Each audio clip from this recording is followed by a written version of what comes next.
This is Eloporate, and his name is, well, Namingway.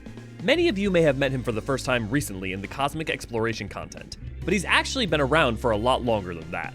Intrepid explorer of the world and denominator of its denizens, Namingway was sent down from the moon to learn about Atheris a century ago, and promptly crash-landed, leaving this nigh-immortal and titling leporine to spend over 100 years traveling the star. Some people believed he was from the moon, most didn't, but all agreed he had a penchant for giving everything absurd nicknames.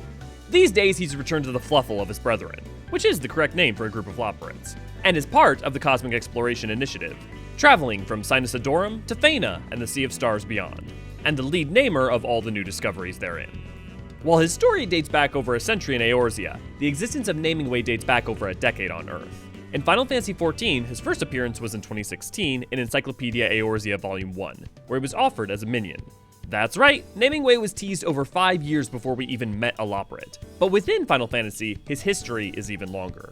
In the original Final Fantasy IV, he was a friendly Way of the Moon who could help you rename yourself, something sadly he doesn't seem able to do in Final Fantasy XIV. But in the Final Fantasy IV remake is where things get juicy. Since the game had voice acting, renaming wasn't exactly a viable option. So what was a way to do?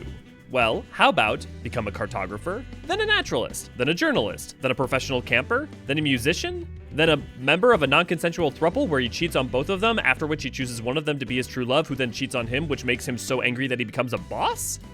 Final Fantasy sure is a series. He then finds a new woman and marries her, before taking her to the moon to live amongst his people, until he gets so nostalgic for adventure he leaves to travel the world again. All these escapades had him change his names to things like Puddingway and Weddingway, all of which we have now seen in Final Fantasy XIV. So be it Tagarlemald by foot, the moon by whale, or stars by spaceship, it seems like Namingway still has grand adventures yet in front of him. Speaking of the moon,